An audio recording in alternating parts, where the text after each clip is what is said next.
Welcome everybody to a brand new episode of Audionots, episode number 18, where we put the damn in pandemic. We're still at home, self-quarantined, sheltering in place. I am one of your two hosts, Eric Oldboy, alongside online with the always infamous Mr. Wren. How are you today, sir? What it do? We're finally legal. Let's go. Let's go. 18, baby. Yeah, I know. This episode is old enough to get drafted. It's old enough to... What else can it do? Can't do anything else. Buy a lottery ticket, right? You could buy a lighter. You could buy a lighter. We could legally have sex with it and not go to jail this episode. Yeah. So that's good. So good for you. You can't buy cigarettes no more because they changed the law, right? In Oregon, yeah. So in Oregon, you need to be 21 to buy cigarettes now. Yeah. 18 sucks. Yeah, 18 used to be a big deal. Now it's like, who gives a crap? So we're doing our, they call it Covidcast. Our Covidcast. Maybe episode 21, we should, because episode 21, we should each have a cocktail. You know, like you said last episode or two ago, a quarantini or something, some sort of adult beverage. Oh, yeah. We're going to grab our quarantini and talk. Yeah, I'd be down to do that. Did you know yesterday, and I don't know if you recognized it, was the legendary 420. And from what I was told, it's the most amazing 420 in our lifetimes because it's happening in the year 2020. And right. So you're not very often do you have a 420 on 20. Did you celebrate? No. I don't do drugs. Good. Just say no, kids. Drugs are bad. Just say no, kids. Just say no. That's the story I'm sticking to as well, then. What have you been up to, though? Stop. Collaborate. I've been watching a lot of Ken's Convenience. Oh, snap. Finally. And the dad's always like, stop. He's so funny. Do you love that show? I told you. Yeah, I'm like episode 8, season 1, and it's freaking hilarious. I love it. Yeah, what I think I like about Kim's Convenience on Netflix, 4 seasons, is that it's almost like an old school sitcom, but it's more clever. Like the writing's really solid. Yeah.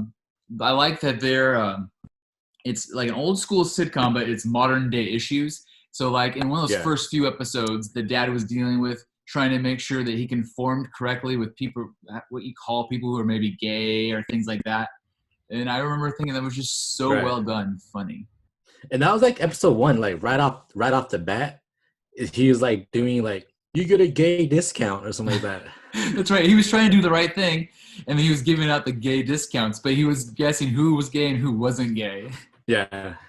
He's like, you got gaydar? Yeah, I got gaydar. And then like a trans guy comes in, he's like, what is you? Dude. It's so good. Such a great show. And in a later episode, so in fact, I think I have 2 episodes left of season 4, and then I'm caught up. But I don't think it gives anything away because they deal with issues, like I said, today's issues in every episode. But in a recent issue from season 4, they were doing Simu Lee, what's his character's name again on the show? June. Is it June? Jung, yeah. Jung. Yeah, Jung was recounting a story to his coworkers at the car rental place, and he was doing it in a really thick Asian voice, kind of mocking his dad. And his white girlfriend started doing the thick Asian voice, and everybody's like, "Oh, like you can't do that." And she's like, "Why? It's he was doing it." And they're like, "No, you can't do that." Right. It's funny because like they do a lot of like Korean accents to it, right? So this one scene, they're getting yogurt, and he thought that it was like called like yoguru or something like that. And then that turns out that's just like the Korean way to say it, you know? Oh, like, okay. Way to say the American word. So it's like they emphasize like the ending of it. It's pretty funny. Yeah, no, it's good. I mean, it's a smart show. Later in that same episode, on the one where they're worried about her doing the Asian accent, they had somebody rent a car from them that was Australian.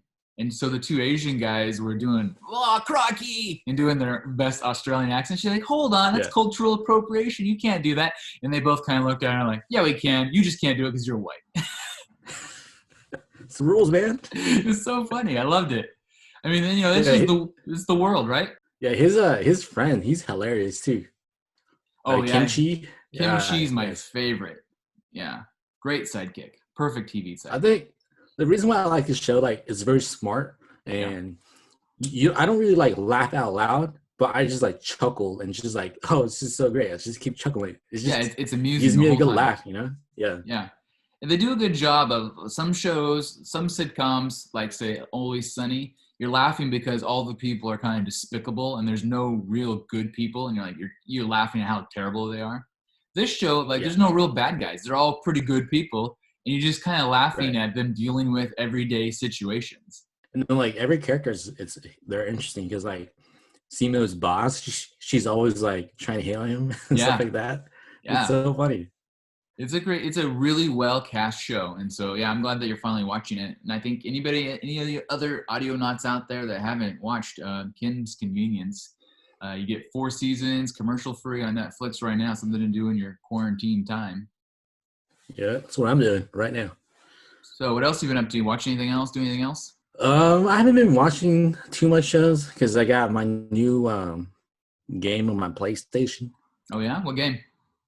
Final Fantasy VII, the remake. Nice. So, been playing that a lot.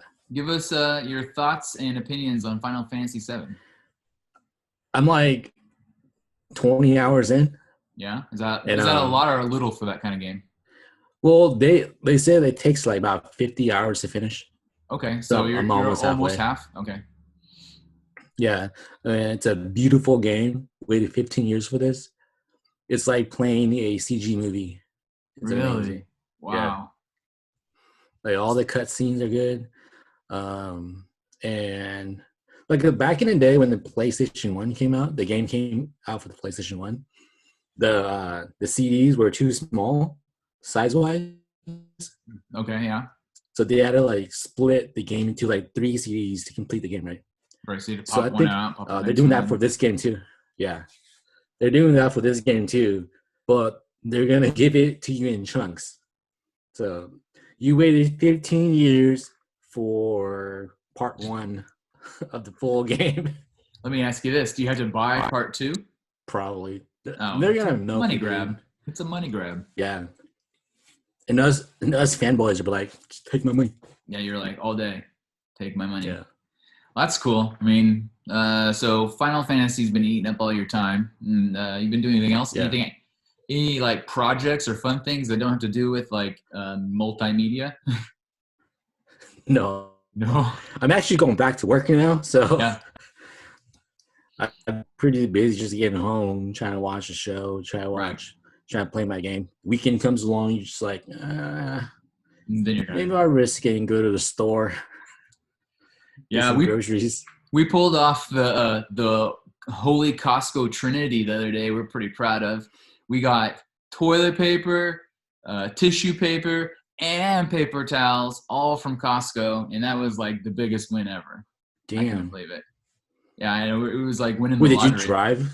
So did you take a trip there?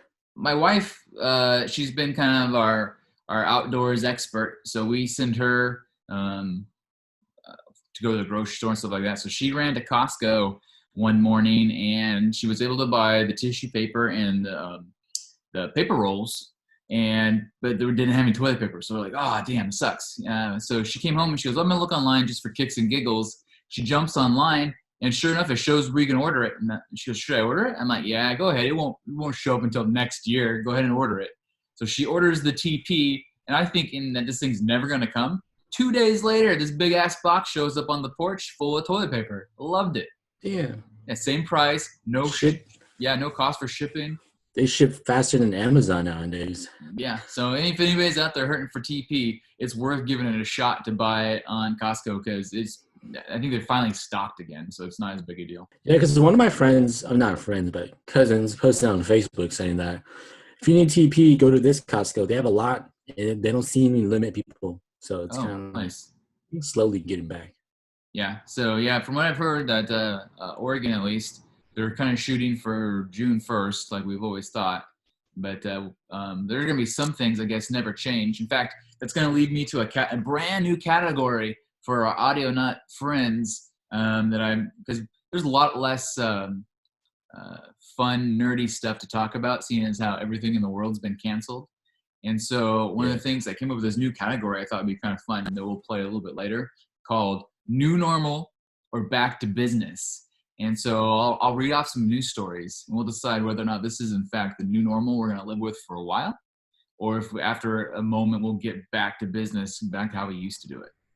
So that's something for. It's like it's like an apocalyptic version of like hot or not, like hot, not hot, not. Yeah, it's exactly what it is. But before we get there, let's start off with the healthy stream, since we already jumped into a little Kim's Convenience. I could start. Go ahead, let's hear it. Because last podcast, you had like a hot take on that new app, the Quibi. Quick bites. Yeah, so I got myself signed up, started watching some shows. Okay, which ones did you watch? And then the first show I watched was that Dismantled show. Dismantled, yeah. Yeah. And what did you think? It was pretty funny. Like, it was super quick, and it gets to the point, and it does its job basically. So everybody who hasn't seen Dismantled, it's hosted by Titus Burgess or something, the dude from Kimmy Schmidt. And the concept is super simple. They take two chefs, they throw them in like painters' outfits, and then they put goggles on them that are like painted over so they can't see anything. And then they take a dish and they just fire it at their face. And I think we talked about this last episode, how they get, food bukkake'd a little bit. Yeah, and they try to eat it, taste it. Yeah, then they're like tasting it, licking walls, eating crap off their shoes. And then the concept is whoever could get the most ingredients correct in the dish they end up making wins the money. It's like $1,000. It's not like a bunch of money. But I like that show too. It's really funny, but it almost feels too short. I would have guessed that the reality shows would work shorter, but of all the stuff, it feels almost too short compared to some things. Yeah, it almost seemed like a trailer in a way when you watch it. Yeah, I think the reason for it is because the fictional shows will go from episode to episode, right? So whatever they don't get done in episode 1, they keep going in episode 2 and episode 3. Whereas this show is self-contained per episode, so it's a brand new episode every time, and so the whole damn thing happens in like 8 minutes, and you're kind of like what, and it kind of skips past a lot of the parts we've all been like accustomed to seeing, like the cooking and stuff. It was one scene the lady was like, "Yeah, I was trying to eat food off my foot." Yeah, it's so funny. Yeah, who does that? Yeah. It's pretty good. And I saw one episode where the lady got every single item right. She like made it perfect. And I'm like, whoa, that's pretty good. Yeah. So, but yeah, okay, Dismantled. What else? You watch anything else on Quibi? Not yet, because I've been too busy watching Kim's Convenience. Okay, well, I got some hot takes then on Quibi for you. Okay, I'll note down the list to watch. Okay, so I'd given a couple thoughts on some stuff I'd only seen like 1 or 2 episodes before last time, and I've gone back and I've watched more episodes. One, for instance, was that show Survive with Sophie Turner from Game of Thrones. Yeah. And at first, I'd only watched the first 3 episodes, and if I only had watched one more, I would have seen things change, because I'm like, oh, this show is boring, it's sad and depressing, this girl just wants to kill herself every episode. Well, episode 4 is where it takes off, and so I recommend if anybody's going to watch the show, give it to at least the 4th episode. Episode 4 is when they have the plane crash, because we knew that's like the concept of it. And then it turns into the show of her and this other person she meets on the plane trying to like survive, because the plane crashes into like some sort of snowy mountain and nobody finds them. So it's them trying to survive the elements. So if you're like watching it like a regular show, the first 3 episodes like episode 1. To get through episode 1, sort of thing. Yeah, that's exactly right. It's almost like, especially with that show, every 3 episodes is really 1 episode. So, Right. but the show, I do recommend it now. I enjoyed it quite a bit after episode 3. 4, I think I watched it 4 through like episode like 8 or 9, and I caught up to it. But I think there might be a new episode out now. It's really pretty well done, and like they do these things because they understand you're watching on like a small device, and so they really like shoot up close. So when they're crashing into things and shit's happening, like it's like really up close, dramatic footage, and I like that Have you quite a bit. have you tried watching it like triangle, vertical, and landscape? Right, I have. I don't like watching any of it vertical. You can, but I don't like it. So Yeah. it's much better landscape, and I do actually like watching it on my iPad much better than I like watching it on my phone because it feels like a real show then. So Because when you turn it landscape, it becomes like a regular looking show. But when you turn it like vertical, it kind of just zooms in to like yeah, what you need to see. correct. Yeah, they figured out some sort of algorithm that knows where the action is, and they just show it to you in the vertical screen. But you're right. When you flip it back over to horizontal, you get everything like probably the way the filmmaker intended it. But then it always makes me feel like, am I missing something? Because what if something happens weird I couldn't see? You know? Right. Yeah. So I don't like to watch any of the shows, any of them in the vertical format. Good to So know. yeah. So Survive, I give it actually a thumbs up now. Once you get past the first 3 episodes, the other show that I really am liking now because I've watched I think all the ones they've released so far is Most Dangerous Game. I kind of talked about that a little bit last episode too, and that's the one with Liam Hemsworth, you know, Baby Thor. Yeah. Hunger Games kid. He stars in it. Like so, same with that one. I'd only watched the first 3 episodes, and I still liked it because the acting was good. But all I saw was like the setup. Like the first 3 episodes of all these fictional shows is just the setup, and then you Right. get to episode 4, and the action kicks in. And I gotta tell you what, that show is awesome. I mean, it's really good. It has so much action. It's like it's a blast. That's the one show that I really wish I could watch on my big TV with my family because it's a lot of fun. And it's just basically him running for his life while all these people try to hunt him down and kill him in the middle of a big city. So I I'll give. dig. I think I might go watch that one next. Yeah, you like it. That one's great. I really like Most Dangerous Game. So 2 thumbs up. Yeah. The thing that surprised me most since last time we talked about Quibi is they're still releasing new shows. So I thought, holy crap, it's a lot of content right off the bat. But yet they're still putting out brand new things that weren't part of it originally. You know, like look at freaking Apple. Apple TV's been out for what, half a year? And they've had like 4 shows and all of them suck. I haven't watched anything on Apple.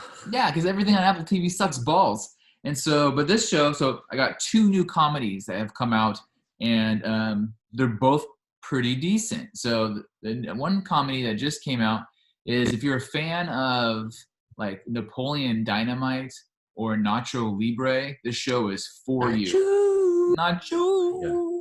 But if you don't like those shows, stay away because you won't think it's funny. So there's a new show called Agua Donkeys. And basically, Agua Donkeys is about these 2 like total bros. They're like long hair, t-shirts off bros. And all they do is they go around and clean pools for a living. But like in like the first few episodes that I saw, they're totally like in love with a coworker chick.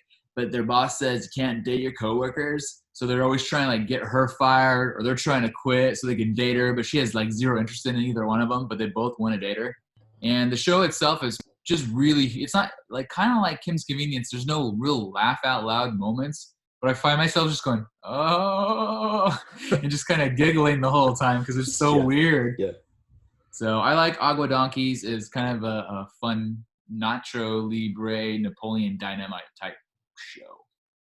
Is it Agua? I thought it was Aqua. No, Agua. They going with the G. Agua? Like Agua. So Agua Donkeys is it's a good one.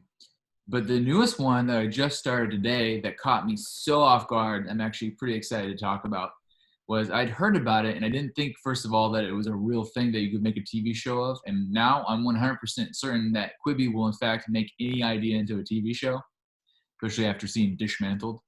There's a show called Dummy. Have you heard of it? No. Okay, so Dummy stars Anna Kendrick, which is awesome. I mean, she's a big star, right? It's a big name. And Donald Loge, recognize Donald Loge. He was on that new Kid Batman Gotham, that show, as the detective guy. And so the base concept of this is Donald Loge is a really famous writer. He's a well-to-do writer, and Anna Kendrick's his girlfriend, and she's a wannabe writer. And they like to get it on, and they're talking about all the things that they like to do. And as they're getting on, she notices some glitter on him, and she says, well, where'd this come from? Are you seeing somebody else? He's like, no. He goes, I want to be honest with you because this relationship should be based on honesty. That's from my sex doll. And so she goes looking for the sex doll later on, and turns out he does, in fact, have a sex doll. And for some reason, much like the 1990-something movie Mannequin, the sex doll comes to life and starts talking to her. So is she seeing or imagining it, or is it like for real? So as a viewer, I've only seen a handful of episodes, but as a viewer, we don't know yet, right? She mentioned several times that she thinks that she's just having a mental breakdown, and that's why the sex doll is talking to her. But the show is really funny. It's very graphic. It's by far the most graphic. Yeah, I'm watching the trailer right now. Okay. Oh, shit, can't see. Yeah, it doesn't really. Oh, there it is. So it's by far the most graphic show on Quibi as far as the jokes. Because right when she meets the sex doll wants to befriend her. And she goes, let's hang out. I wanna be your friend. And she goes, oh my God, I'm losing my mind. Anna Kendrick can't understand why the sex doll is talking to her. And the sex doll's first request is asking Anna Kendrick to wash her nether regions because the Donald Loge character has left too much spunk in there. It's funny. And as I'm watching this show, I've only seen 3 episodes. As I'm watching it, I start to notice something else. This is another part I found really fascinating and maybe actually look more into it. So in the second episode, Anna Kendrick goes with the Donald Loge character because he's working on his television show and he's doing some voiceover stuff with some actors. And I hear them say, this is a great episode of Rick and Morty, Dan. And I'm like, wait, what? And it turns out that the Donald Loge character is playing Dan Harmon, the guy that created Rick and Morty, Community, that very same Dan Harmon. So I looked it up, and it turns out that the Anna Kendrick character is based on Dan Harmon's real-life girlfriend who wrote this story for this sitcom based on a true story of her finding Dan Harmon's real-life sex doll and how she became jealous of his sex doll and started imagining all these things. And that's how she came up with the concept of the show. So it's a real-life story. Yeah, other than, of course, the sex doll, actually talking to her. But yeah. So I recommend, it's called Dummy on Quibi. Great acting, really dirty jokes. So if you're easily offended, maybe stay away. Otherwise, Dummy's a win. I love it. It was cracking me up. Oh, dirty jokes? My kind of jokes. Yeah, tons of dirty jokes. You love every bit of it. I'm trying to think of others. I think that's all I've been watching on Quibi. But I watched a couple other new shows. I watched a new one over on Netflix called Black AF. Have you seen that yet? I saw a thumbnail. I didn't watch it yet.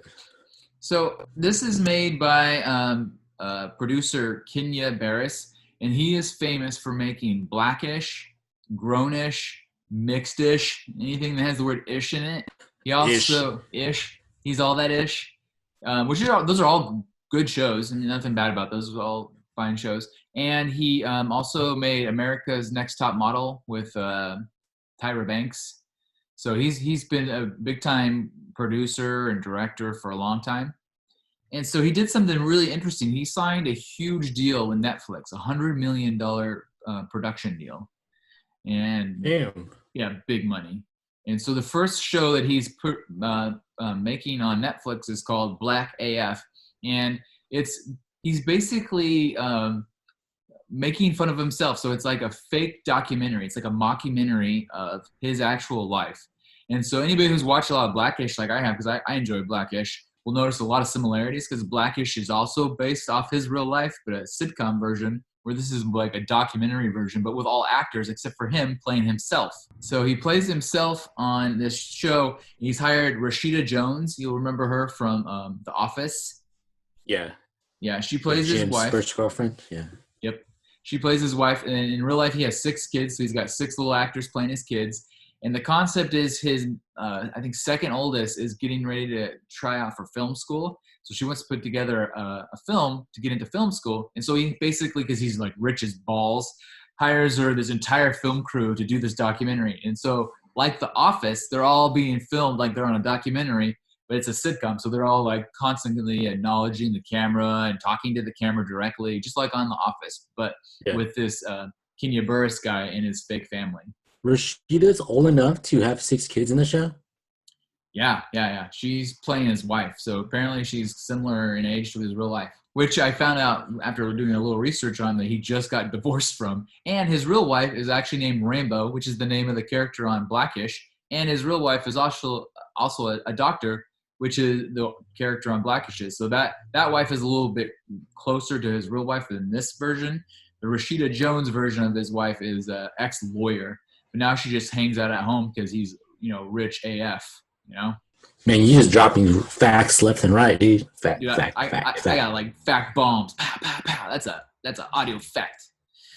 But fact news. Fact news. It's a good show. I liked it. I actually, like I said, I've been doing, because I have more time, I've been doing more research on these shows. And it's been critically panned. Most people don't seem to like it that much. I think a lot of reviewers think it's too similar to Blackish, that he's recycling ideas. But I feel like he's really being quite honest about making fun of himself. It's kind of like this black auteur who's trying to do this stuff, and he realizes that sometimes he's even full of himself. And I enjoy it. I think it's funny. Is your wife watching, since we're talking about Netflix, Too Hot to Handle? Oh, let's talk about that next. Yeah, let's talk about that next. So that's kind of funny. It's perfect. So yeah. Anyways, Kenya Barris, Black AF. I recommend it. Too Hot to Handle. We actually watched Black AF for the first time the other night, and right after that we watched Black AF, and we watched Too Hot to Handle, and we've seen two or three episodes of that show, but it's kind of funny for what it is. What do you think? Well, I kind of watched in and out because my wife watched it. Yeah. Like, as far as you probably, but then she finished it. So I only watched it because it's full of hots, man. Beautiful people. And they're like full of themselves too. It's hilarious. Yeah, so anybody who hasn't seen Too Hot to Handle on Netflix yet, the concept is really simple. It's a reality show where they've found like the hottest hots around the world. They bring them all into this island house, and like apparently all young 20-something hots, they just think they're going to have fun and bang their way through it. But the concept is a show. They don't know until they get on the show. Yeah. That they're not allowed to have any kind of sexual contact. So no kissing, no sex in any form. And if there's $100,000 pot for all of them. And so every time someone breaks the rules and makes out or gets it on, they lose money in the pot, which makes them all kind of mad at each other. And so how do you know who wins? I have no idea. Yeah, I don't know, but my wife told me what happened at the end. Yeah. Okay, so yeah, we won't spoil it for everybody, but I do know that as soon as a few of them learn how it works, rather than be cool about it, they start like sabotaging everybody and losing the money on purpose, which is kind of, I think that honestly makes it funnier as a reality show. Yeah, and you know, like the Jesus character. Yeah, from Colorado. Yeah, and it's funny because like the big black dude, that buff dude. Okay. Mask, or whatever his name is. I don't remember their names. Al, whatever. He's the accountant. It's like, dude, if you divide up 100 G's with 10 people, they're only getting like 10 G's if everybody stuck to the rules. Right. So did Netflix find these folks like they're super hot, but they're like not as rich, you know? It's like they don't care, guys. I think when they were signed up for it, they thought it was just some sort of dating show. And so I'm not sure that they were expecting any prize money. And that's probably why Netflix felt they didn't have to give them a lot of prize money, because they weren't expecting any money to begin with. Yeah, like, for example, that one, the hot chick, whatever her name is. The one from Canada? Yeah. She's from Canada. Yeah, she is a Canadian Instagram model, and she is a legit Instagram hot. And, like, she has all sorts of money, right? So why doesn't it mean Why does she even care about winning the prize money? You know. As far as I can tell, she doesn't, because she was the one in the episode I saw that was totally sabotaging everybody, and she was making out with other girls just to make them lose money. Yeah. So they always got to find some drama in the shows. Yeah, I was talking to my wife. I really think that Netflix is maybe picked up on something, because Netflix is a paid-for channel. They don't have to edit themselves at all, right? So it's kind of cool watching one of these reality shows. It feels like an MTV reality show, but they don't have to cut out the swearing, so there's no beeps or bops. If they want to show them running around with thongs or a couple bare butts, they don't have to edit anything.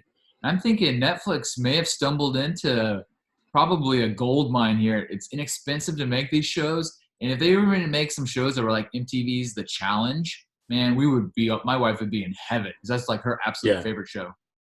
Yeah, because they made Love Is Blind, now this one, and like The Circle. My wife is like, every time it's out, we're gonna watch it. Yeah, they're eating that stuff up. So yeah, I think I don't doubt we'll see a lot more reality garbage coming out of Netflix. Because there's always like top 10, top 10 Netflix shows, and it's always like top 5, at least. Yeah. So yeah, there's a lot of them. I haven't seen really like you. I've seen parts of some of them that my wife has watched, and that one I stopped and started paying attention to, because like there's so many beautiful people on that show. It's like incredible. But the concept of it's a little silly. I like it. So while we're on Netflix, though, did you see the trailer? This could be both a healthy stream and a tasty trailer for that new movie that they have coming out with Thor himself, Extraction. I saw it, but I didn't watch the trailer. So I know what you're talking about. Does it look good? It looks pretty good. So it's hard to say. I mean, I remember the last trailer we got excited about for Netflix was a movie called Coffee and Cream, and that turned out to be a dumpster fire. But this one it looks pretty good. So here's a couple things I learned about it that I like, because like I said, I got too much free time right now. Extraction stars Chris Hemsworth and David Harbour, from Stranger Things. And get this, it's written and produced by Joe Russo, the guy that made Endgame and all this. One of the brothers? Yeah. So I'm like, wow, this is awesome. I go, what's happening here? I go, I like the stars. I like the people making it. And so I looked into it, and it's based on a comic, on a graphic novel called Sudadad. And Sudadad was written by an author and artist called Andy Parks. And Andy Parks, basically the gist of the comic and the movie, and they've switched locations. I believe Sudadad happened in, obviously, South America, whereas this version with Thor is happening in India. But he's like a mercenary that's been hired to retrieve this kid that's been stolen for, I think, like, I don't know, some sort of ransom thing. So he's trying to get this kid out of this town, and everybody in the world in this town is trying to kill him. So it's like straight up action-packed. But it was drawn by this Andy Parks, and the comic itself was written by Joe and Anthony Russo. I didn't even know that they wrote graphic novels. What the hell? Yeah. So the two of them wrote it, and the one Joe is producing it along with their stunt coordinator. So they ended up hiring the guy that did all the stunts on the Avengers movie to be a first-time director. So he's directing it. So I guess the stunts in this movie are just ridiculous. And the way he filmed, like, the car sequences and the action and stuff's supposed to be good. So it might be kind of mind-numbingly stupid, but I bet you it's going to be fun to watch. Yeah, hopefully it's better than 6 Underground. It's going to be like a John Wick sort of thing. Yeah, it kind of looks like that, like a more caring John Wick, because he's trying to save someone else rather than just run around murdering people for a dog. Right. So that comes out. Dog's important, man. Right, did I write that down? That comes out on Friday. So whatever Friday is, April 27th or something. So this Friday? Yeah, this Friday. So it'll be a good weekend movie, since we're all trapped at home anyways. But I think that looks pretty good. And then I did notice one other thing I have for the healthy stream is I saw HBO Max is starting to really advertise now, and they're officially launching on May 27th. And they've got all sorts of good stuff going on, a lot of DC things, and it might be pretty good, assuming the world doesn't. Get it. Yeah, I think I'm going to get it too. I went back. Dark Universe, dude. Yeah, it'll be worth it. Oh, and I heard. No, not Universe. What is it called? I know exactly what you mean, though. Justice League Dark. Yeah. Yes, that's a TV show they're doing for sure. And they were talking about which characters were going to be part of it. And they said something about Constantine. Yeah. And they said maybe Batman might even make an appearance. They had like they're tying all this stuff. It's supposed to be like the best DC television show yet. Yeah, perfect. That'll be a good one. I'm looking forward to it. Maybe Keanu Reeves could do his role again. Yeah, I know. That'd be cool. Bring back old Keanu Constantine. Yeah, so I think that's all I had for the healthy stream. I did have one other mention under Tasty Trailers that's not really a Tasty Trailer, but did you see today that they put out the little snippet of the new Venom, the title and everything, and the date's coming out? Oh, yeah. So soon. Wait, never mind. Next year, right? It's still next. I mean, still pretty soon. Yeah. So, yeah, the new Venom Part 2 called Let There Be Carnage comes out in theaters 6/25/21. Wonder what that means. Well, we already know that Carnage is going to be played by Woody Harrelson. And so we're getting a Carnage. But, Tom Hardy put it up, and I think he took it down. He posted the thing, and then right afterwards he posted another picture of Venom, like, ripping apart Spider-Man's mask, and then it went away. What? So I don't know if it means crossover or not, because supposedly with the next Spider-Man movie, they're trying to write him out of the MCU and make it so it feels like one swoop into like his Sony universe. Oh, speaking of that, before I jump to commercial real quick, on Quibi there was one more show called 50 States of something. It's 50 States of, God, what was it called? It's a horror anthology produced by Sam Raimi. In fact, the first episode was actually directed by Sam Raimi. And this one happened to take 3 episodes. So it looks like every 3 episodes focuses on one horror story from that state. It almost feels that, I heard some people comparing it to comparing it to Black Mirror, but it feels more to me like Tales of the Crypt. And so the first episode, or the first story, is called 50 States of Fright. And it's produced by Sam Raimi. And the first one that I watched was about this lady who was obsessed with really fancy shit. And her husband loved her so much that even though they couldn't afford it, he would get it for her. And he's a logger. Oh, that's part of it? Oh, do you know what I'm talking about? I saw the little trailer because, like, it only intrigued me because the dude, he's from Vikings. Oh, yeah, it's the Vikings guy. Yeah, but Ragnar. So that's one. It's an anthology, so that's the first story, and that story I think is based in Michigan.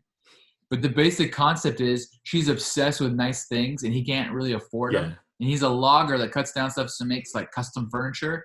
And one day he asks her real quick to help him, and there's an accident where she loses her arm, and so she insists on him making her a golden arm. And he's like, "Oh, we can't afford to make you a golden arm. It's ridiculous." She's like, "Oh, I gotta have a golden arm, otherwise I hate my life, So he makes her this golden arm, like mortgages all of his stuff, sells all of his equipment, and she gets this golden arm. But then the golden arm starts making her sick, like she's getting like gold poisoning from wearing this golden arm, and she refuses to take it off because she's so obsessed with looking fancy and feeling a certain way that she ends up dying from gold poison. And as she's dying, she tells Viking guy that bury her in the golden arm. Don't ever take away the golden arm. So she croaks. He buries her in the golden arm. He goes home, and it's like months later, and he's like, oh, broke. He's getting all these bills. His house is going to get foreclosed. And so he decides in one night to go dig her up and take the golden arm from her. And so, Suri's trying to talk to me. Shut up, Suri. And so he goes and digs her up and steals the golden arm. And then, like any good horror movie, she comes back after him for the arm.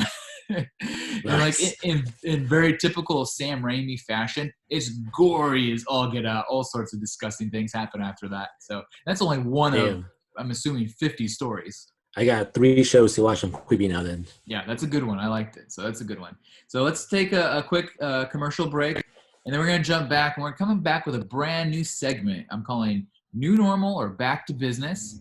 And then we're going to do a short news jacuzzi. We've got a way for you Sony PS players to get a free game. I know how to get a couple free games. Also, that's what I need.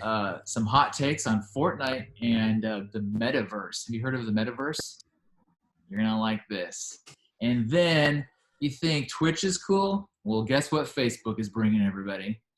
We'll catch you on the flip side. So we're back. I want to start off really quick with new normal or back to business. So I'm going to read you some stories, Ren, and we're going to decide together whether we think this is in fact the new normal or if we're going to get back to how it used to be, back to business. So my first one is John Krasinski, Jim from The Office, your hopeful future Mr. Fantastic Four guy, Richard Reed. Fantastic Reed. What's his name? Something Reed. Reed Richards. Reed Richards. Final answer. It's Mr. Fantastic himself. Okay, so Mr. Fantastic decided to help some of these poor kids out, these 2020 graduates, and DJ a virtual prom, which I thought was so cool.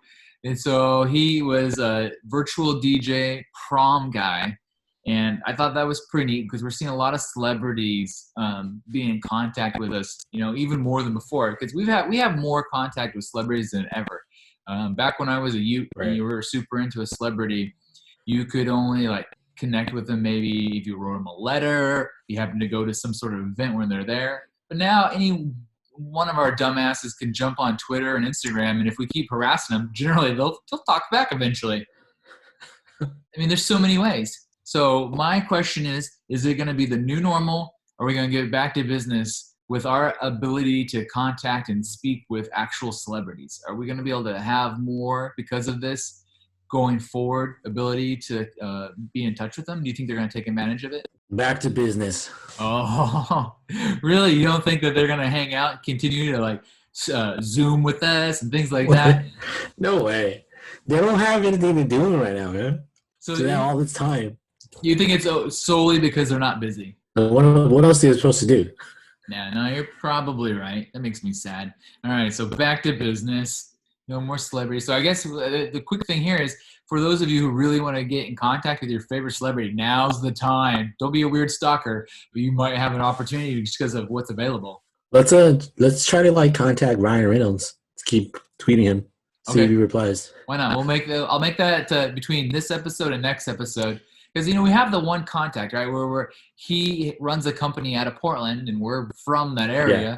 Maybe we'd be like, hey, man, you should come on our show. Or you should at least give us – what if he convinced him to give us, just some sort of drop? I love Audionots, like they do for, radio shows. All right, I'm going to try. Why not? You need to, Photoshop when you post a bottle of, aviation gin. Yeah. So it makes it seem like you're supporting him. I'm just drinking it. Audionots loves aviation gin. Yeah, why not? We'll give it a shot. All right. Okay, so my next, new normal or back to business? Amazon got a lot of flack originally for making all their people continue to work during COVID-19. And they had some people bitching that they're getting sick and things like that. And so because Amazon's got money out the wazoo, has retrofitted all their facilities with thermal cameras. And so basically when you're walking in to scan your way in, there's a thermal camera that's above them. It doesn't have to touch them or anything. And it is able to, it won't let them in the door if their temperature reads too high and they have to go home. So I'm thinking this is pretty cool. And I'm imagining that Amazon's installed these, they're not going to take them down. And now that we really realize that when we're trying to keep the curve flattened with these pandemic type things, you got to keep people who are sick and currently contagious away from others. You and I both work for a small medical company that already uses security badges to go in and out. And you go back 15 years, you're like, well, you have security badges that you work for. Are you the Pentagon or something? Are you the CIA? And so that would have seemed really weird. New normal or back to business that everybody starts installing thermal scanners to let you inside the buildings of any sizable business. New normal. Yeah, I kind of think so, because if it's not that expensive, and I would imagine it may be kind of an insurance break for certain companies, that I can absolutely see that. I think I heard a story about Vegas doing that too, at the Bellagio or whatever. Yeah. Where they have that sensor so they can sense people coming in and out. If your temperature's too high, the security guard is like, yo, you can't come in. Yeah, that's kind of crazy at a casino But it makes sense. But I think, yeah, businesses and then airports. You know, you already go like give up your whole personal space anyways to go through the scanners. It wouldn't shock me Yeah. a single iota if they checked you for temperature, and if your temperature's too high, you don't get to get on a plane. Yeah. You know, they already do that little thing with a boop over your head, you know, sort of thing. Yeah. But this is even easier. Like they don't. I Yeah. mean, they could be like 10 feet away apparently, and it's able to get like a really accurate temperature. And so it's not invading your space at all. But I can see that really screwing up some people's plans. Like if you're trying to say go on vacation, Yeah. you get sick, and you're trying to come home. Just pop a few pills and be like, all right, I'm good. Yeah, it's gonna be people Security. like holding ice things up against their head right before they go to security. Yeah. So all right, that one we've decided is the new normal, which is it's kind of interesting, but it makes sense to me. Yeah, it's more like preventative, you know. And I think preventative measures are really the best. That's how you keep us from Yeah. getting to where we're at now, right? Yeah. Speaking of more COVID hilarious fun, obviously we all know that the virus, the Rona, has absolutely destroyed the movie theater industry. And the big theaters, the AMC, Regals of the world, have been really trying to seek a bailout from the government. And AMC has come out and said that if they cannot get a bailout because of how far in debt they are at this point, that they're essentially out of business. So my question is, people are going to be afraid to go to the movie theaters, I think, even after we're not sheltering in place, at least for a while. The numbers are definitely going to be down for, I would imagine, at least the remainder of the year. Are movie theaters essentially yesterday's news, kind of like drive-ins? Are we done with movie theaters? So is it the new normal just to watch everything at home, have everything come straight to our houses? Or are we going to be back in business sometime? I think back in business, but sometime in the future. I've heard him say as far as October 2021 before we can have large events. So yeah. I think this one might be a hybrid. I think we might be new normal / back in business. I think your smaller boutique theaters, like some of these real high-end luxury ones, actually may do better because they cater to an experience, right? You're paying money to go, you're getting to sit in a lounge chair, drink an adult beverage, have maybe a higher-end piece of food, not some 12-year-old hot dog that's been rolling around. I think that those might actually end up thriving, where the AMCs and Regals, they might have a hard time with these big ass, 24, screen theaters staying in business because I think a lot of films may end up coming out both simultaneously in the theater and on our home screens if we're willing to pay the price. I mean, people are just gonna be scared going. At least for a while, absolutely. So yeah, I'm gonna go new normal / back in business. And finally, go ahead. You have no thought? I think we're like to a point where we haven't done it for a while, so we're used to not doing it, you know. So it's kind of like it's become a new normal for us. So whether we can shake back to business, like I used to really enjoy going to the theaters, but then again, I mean, to be fair, all the movies that we'd want to see, especially you and I, those movies aren't coming out anyways. So it's like we haven't been missing out. I think if those movies still came out, like, oh man, I missed it, I didn't get to see it, we might be jonesing a little bit. All right, so my last new normal or back to business is there's been a lot of talk about the post office. Right now, they're struggling. And Amazon, because the supreme leader, Donald Trump, has decided that he hates Jeff Bezos because he doesn't like anybody richer than him. And so he's been going after Amazon for using the United States Postal Service as their delivery service for a long time, not really recognizing or maybe not caring that Amazon almost virtually at this point keeps the United States Postal Service in business. Otherwise, they're losing money, kind of like the penny. It costs more to make than it's worth. And so the thought being that they might just close down the post office. We may not have the Postal Service anymore. There's a lot of debate right now because voting. A lot of people vote via Postal Service versus online. Do you think the new normal will be no post office? Or do you think we're going to get back to business and they'll figure out how to make the post office work? Back to business. I think, for me, I think that we'll be back to business at least until after this election. But it wouldn't shock me because I don't know if you've noticed, but I've noticed that Amazon has virtually moved away from the USPS. and has a gazillion of these little gray vans they drive everywhere now.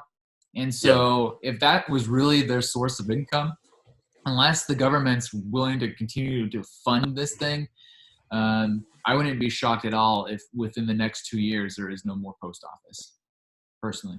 Because everybody pays online. Post office is still here because there's so many olds that still uses it too.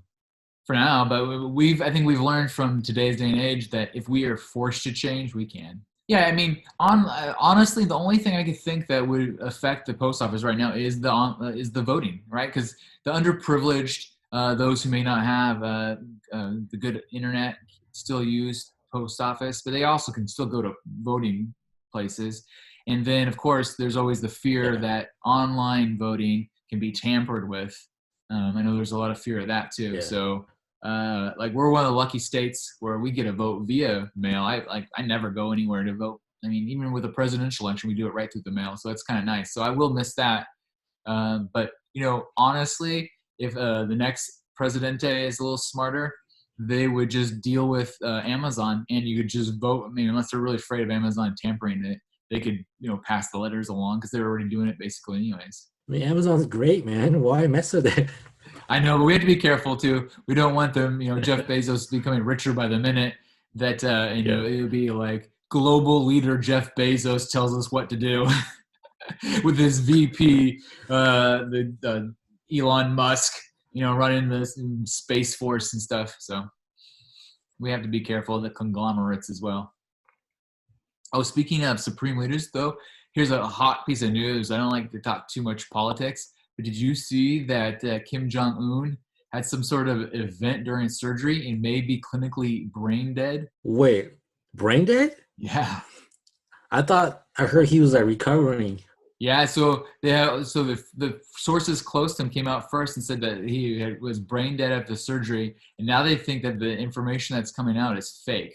That they're putting out fake information to protect themselves for a minute because they may have just lost their leader. But who knows? There's so much weird stuff over there. It could all be fake news. But it caught me off guard. That was like trending on Twitter big time yesterday. The next leader is going to be even crazier. Well, you're exactly right. This guy is an idiot, but the next guy might be a warmonger and just like start shooting missiles at people. So yeah, he watches the interview and then boom, World War III. Yeah, they need to get over there and fix all that. Anyways, moving on to things that are more fun. Right into dip our little toes in the news jacuzzi.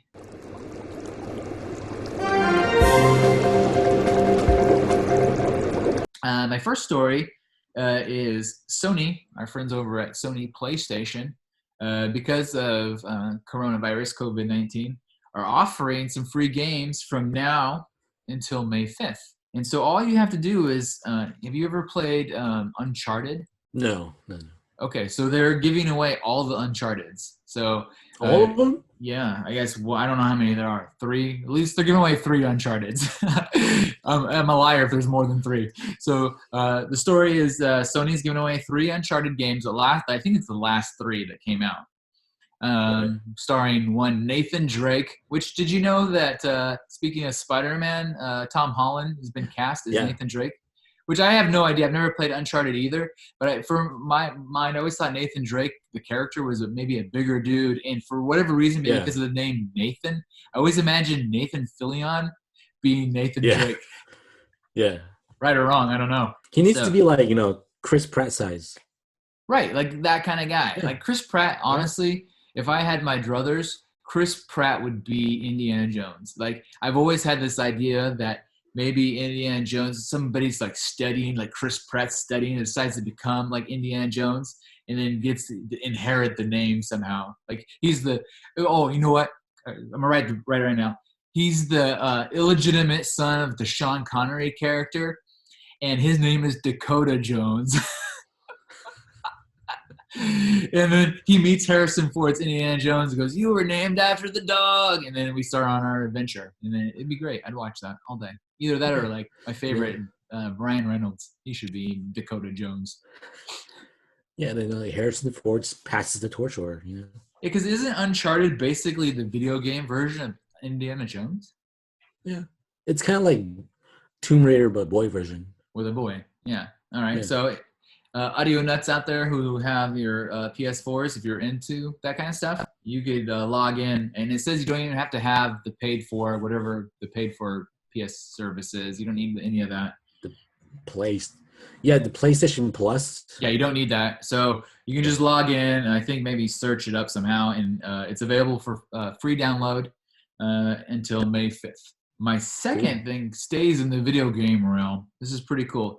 So I came across this news story that I found super intriguing, and they were talking about something called the Metaverse. Have you ever heard that term? Okay, so Like separately, yeah, but not together.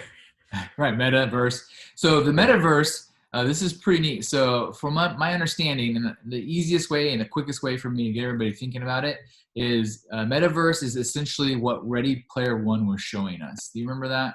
So they're saying that a lot of people sometimes call it Internet 2.0. So our current internet, if we want to hang out and socialize, we're typing on keyboards, things like that.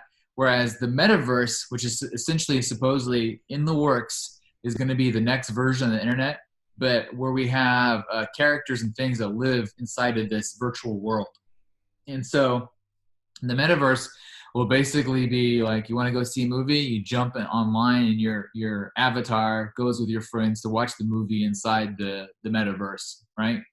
And so it's very much like Ready Player One. I'm assuming the more they perfect all these VR goggles, the Oculus type things and things like that.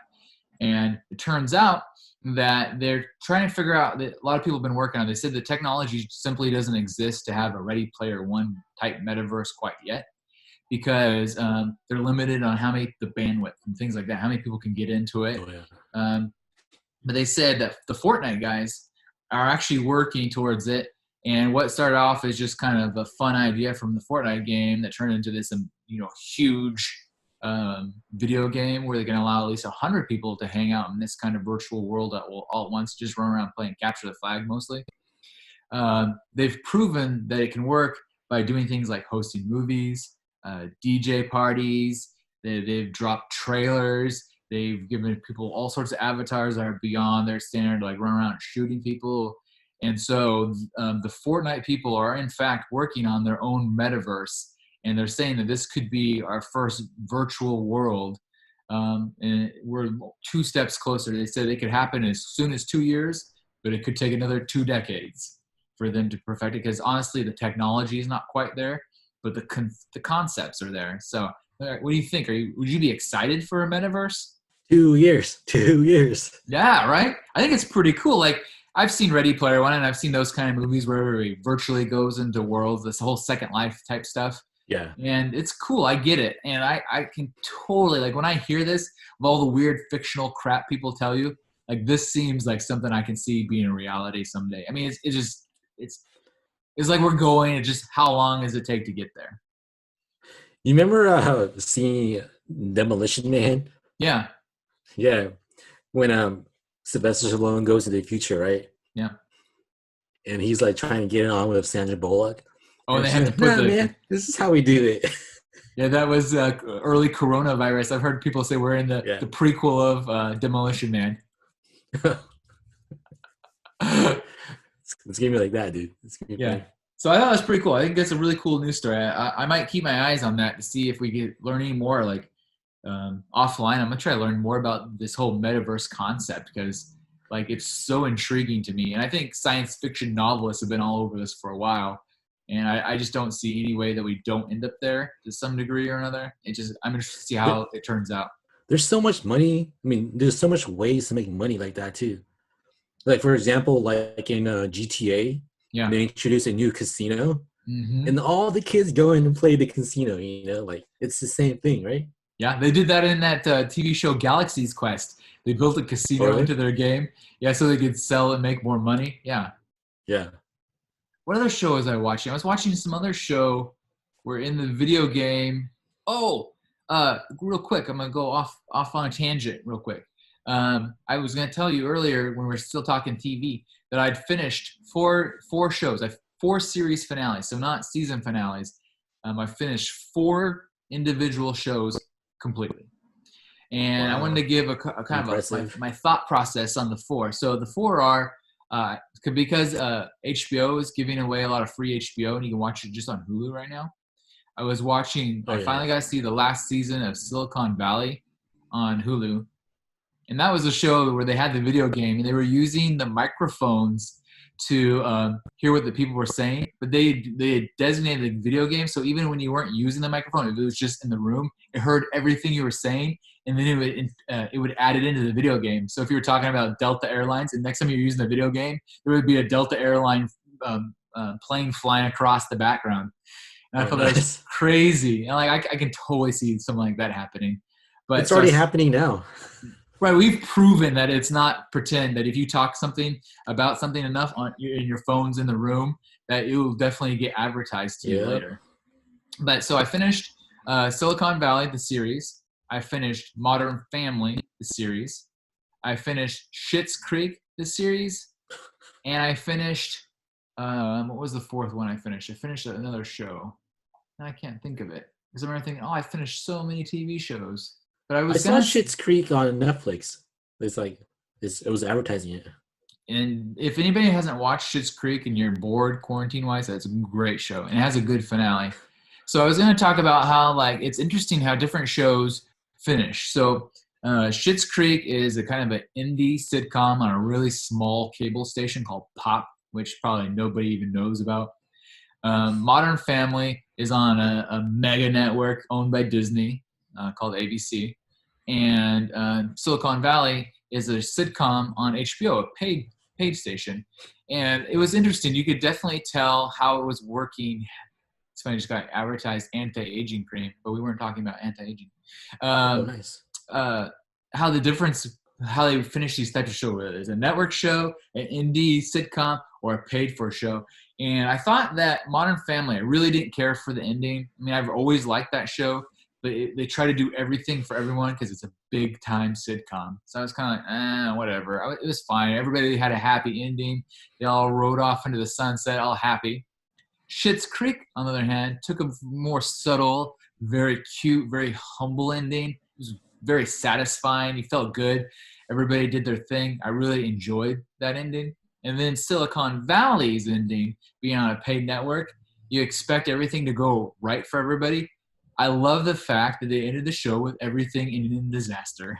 That was the whole purpose of Silicon Valley is good, bad. And then the next season start good, and then go bad. And so they never quite let our heroes make it. And you kept thinking, by the time I get to the end of the series, they're gonna accomplish their goals. But Silicon Valley was like, nope, which I really liked. I thought that was super good. And so of the three, I thought Silicon Valley had by far the best finale. And so if anybody hasn't watched Silicon Valley at all, dude, jump on it. It's free right now if you already have Hulu. And it is and it's commercial free. Even if you have the commercial version of Hulu, it's commercial free and it's fantastic. From start to finish, I love that show. So what was your fourth show? Is it Tales from the Loop? No, because I'm talking about series finales, shows I've started and completed. Oh. And honestly, you know what? I think I was Clone Wars. I think I might have been thinking about Clone Wars, but I haven't seen the ending of that yet. Honestly, I don't remember. But there was a fourth show. Anyways, for my last news story, our last news jacuzzi, did you see that Facebook is full bore into launching their own Twitch version of Twitch? I remember back when Twitch was high. Yeah. Facebook was trying to do it like a little beta version of it, so they must have completed it. Yeah, so that's the big thing right now is they're doing. Who was it recently that took Ninja from Facebook? What was that group called? Was it Microsoft? Ninja? Yeah, it was just Microsoft. So Microsoft basically did the same thing as Twitch, and they made their own version. They paid that dorky pink-haired ninja kid like $1 bajillion to switch, and so I guess Facebook's on the verge of doing the same thing because. I think this also kind of relates to everything we're seeing with this metaverse type stuff. We're seeing with the Fortnite type stuff that they're realizing that video games are really part of our future. Everybody's stuck at home. They're playing a lot of games, and it's the next type of media, especially this mixed media where you're able to play movies and things like that and choose your own adventure type things. And so Facebook is coming in hot to be the next Twitch, and they're starting to pay all these different streamers. So like now's the time, kids. All you audio nuts out there, if you haven't wasted your time like Ren and I trying to make a podcast that nobody listens to, become a streamer right now. Because if you have any skills in video games, this is the time. This is you like how often have we thought, man, I wish I was on the precipice like when this stuff was first starting. I wish I was part of it. And while Twitch has been around for a while, the fact that two major companies, Facebook and Microsoft, have said, this is it, the time is now. There are a lot of kids out there right now that are gonna make more money than their parents playing video games. And I'm gonna tell Kid Danger right now, because this kid, I gotta tell you what, Kid Danger likes him some Fortnite. This kid has become a total BA at freaking Madden football. I mean, he's killing everybody. I don't even try to play with him anymore because he can murder everybody. Man, get himself some sort of streaming, and obviously he doesn't have to be Twitch anymore because Microsoft's paying big money. This new Facebook thing is gonna be paying big money. So yeah, get out there if you like video games and you want to make some cash on the side. I say do it. Now's the time. Do they have a name for it yet? Maybe. You know, all the research I did, I never looked that up. So yeah, I'm sure. I mean, it's cool because you know how Facebook's been around for a while. So you already built up your like friends list. That's so right. high. Get it on there, you get views, right? Yeah, I'm thinking that if I was a kid or if I was any good at video games, I would definitely jump on the Facebook one now, because you get in that launch, you're gonna, like you said, they're probably gonna just push over all the people you're already friends with. Because Facebook also owns Instagram. I mean, oh man, the connectivity between social media and streaming becomes better than it's ever been at this point. You just gotta become manager now. Yeah, I'm well, gonna manage you. Yeah. Well, like I think anybody who's listening, they should have Vigilante. You know, if you want to get picked up and get big money by one of these streaming companies, because now there's going to be the big three. You guys got to have the look. You got to have the style. You got to have the logo, like we talked about last time. Yeah. So we'll run another deal, maybe a COVID deal. Last time we did $50, right? So yeah. That deal's over, homies. You guys should have jumped on that faster, but we'll keep it fun. $65 logo will give you 4 revs. So you get 4 revisions till it's perfect. That's even better. Last time it was 1 and done. So 4 revs, $65. First 25 people to request it, you know, you get it. Let's do it. Damn. I'm gonna request one too. Right. Can't go wrong. So we got more time than ever to work on this stuff. Yeah. So anything else you want to talk about today? Not much, man. I've just been playing video games a lot. I'm almost there. You need to, keep working on it. Become a streamer. Yeah. Everybody tune in to Ren's streaming channel. It's going to be the hot next thing.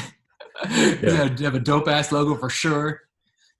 No, I've been playing a lot of Final Fantasy. Yeah. And every time I play, I was streaming on Twitch. Nice. Because you could download your videos afterwards. Perfect. So I've been like keeping videos of it. And then I'm going to upload it to YouTube. Maybe some folks will watch it. Heck yeah. Everybody watch and play. I think it's awesome. So with that, I think we will jump into the real verse, wait for the metaverse to save us from the viruses, and we will catch you guys all on the flippity flip. Food bukkake a little bit.